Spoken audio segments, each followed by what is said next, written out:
ఎందుకంటే సాధక బాధకాలు ఇందాక మీరు చెప్పిన ఆర్థిక పరిస్థితులు ఇవన్నీ కూడా ఉంటాయి కాబట్టి బహుశా ప్రజలు అయితే అర్థం చేసుకుంటారని నేను అనుకుంటున్నా.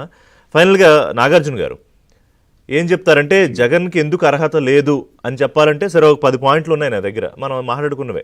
అమరావతితో పోలవరమో లేకపోతే ఆ మూడు ముక్కలాట, మూడు రాజధానులని ప్రజలను మభ్యపెట్టడము, యువత బంగారు భవిష్యత్తును 5,000కి తాకట్టు పెట్టేయడము, పరిశ్రమలు బెదిరించి పారిపోయేలా చేయడము, అధికారము డబ్బు ముందు అసలు ఎమోషన్స్ నథింగ్ అని ప్రూవ్ చేయడము, ఇలా రైతులు మహిళల అవమానం.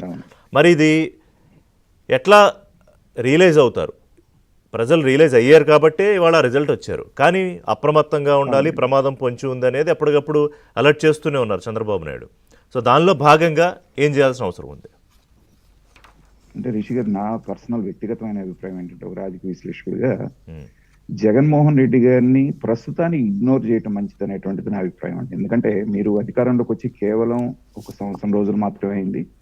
ఈ సంవత్సరంలో మీరు ఏదో అద్భుతాలు చేసేస్తారు, అన్ని పూర్తి చేసి అన్ని ఇచ్చేస్తారు అనేటువంటి భ్రమల్లో ప్రజలు కూడా లేరు. ఇదొక్కటి మాత్రం మీరు కూటమిలో ఉన్నటువంటి వాళ్ళందరూ కూడా అర్థం చేసుకోవాల్సింది. అదే మీరు 3వ సంవత్సరంలో 4వ సంవత్సరంలో ఇది జగన్మోహన్ రెడ్డి గారు మీరు చేయని చెబితే నమ్మేటువంటి అవకాశం ఉందేమో కానీ, సంవత్సరం కాగానే ఈయన బయలుదేరితే వాళ్ళు నమ్మరు. ఒకటి. రెండవది, రాష్ట్ర ఆర్థిక పరిస్థితిని వెంటిలేటర్ మీద పెట్టి వెళ్ళాడు జగన్మోహన్ రెడ్డి గారు అనేటువంటిది అందరికీ తెలిసినటువంటి విషయమే. మనలాంటి వాళ్ళు అందరం కూడా ఉత్సుకతో ఎదురు చూసినది ఏంటంటే, చంద్రబాబు నాయుడు గారు ఎలా అధిగమిస్తారు. ఫస్ట్ 1 year అనేటువంటిది it's very crucial for Andhra Pradesh. ఈ గడిచిన 1 సంవత్సరం ఆల్మోస్ట్ కోమా స్టేజ్ లో వెంటిలేటర్ మీద ఉన్నటువంటి ఆర్థిక పరిస్థితిని లేపి నిలబెట్టి నడిచేటువంటి పరిస్థితికి వాళ్ళు తీసుకురావడం జరిగింది. ముఖ్యంగా పడకేసిన అమరావతి, పడకేసినటువంటి పోలవరాన్ని గాడిలో పెట్టి ఇన్ఫ్రాస్ట్రక్చర్ వైజ్ కొంత ఇది చేయటమే కాకుండా పెట్టుబడులు, ముఖ్యంగా మనమందరం భయపడ్డదేంటి, జగన్మోహన్ రెడ్డి గారి పాలన చూసిన తర్వాత పెట్టుబడి పెట్టడానికి ఎవడన్నా కింద స్థాయి కార్యకర్త దగ్గర నుంచి మనలాంటి రాజకీయం మాట్లాడే వాళ్ళ దగ్గర నుంచి పైన చంద్రబాబు నాయుడు, లోకేష్, పవన్ కళ్యాణ్ దాకా అందరికీ అదే అనుమానం వేధించేది, పైకి ఎన్ని మాటలు మాట్లాడినా.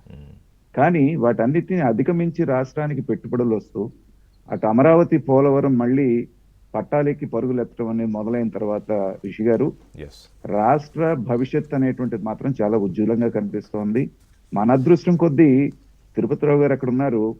బీజేపీ అక్కడ సెంట్రల్లో చంద్రబాబు నాయుడు గారు తెలుగుదేశం వచ్చిన సీట్ల మీద ఆధారపడాల్సినటువంటి పరిస్థితి అనేటువంటిది దేవుడి స్క్రిప్ట్ అండి.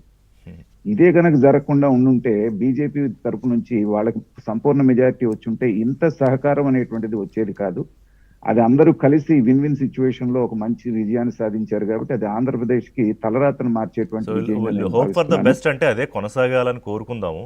సరే, ఎంతో కొంత మీరన్నట్టు ఒక స్ట్రాటజీ వేసుకోవాలి పొలిటికల్ గా, బట్ జరుగుతున్నవి చెప్పాలి, ప్రమాదాల గురించి కూడా ప్రజలకు చెప్పాలి. చూద్దాం ఏ ప్రాసెస్ లో. మళ్ళీ మాట్లాడదాం, టైం అయిపోయింది. మళ్ళీ ఇంకోసారి చర్చలో ఈ అంశాలు మాట్లాడదాం. బీజేపీ విషయం మీరు ప్రస్తావించారు, అది కూడా మాట్లాడదాం ఓపెన్ గా. థ్యాంక్ యూ తిరుపతిరావు గారు.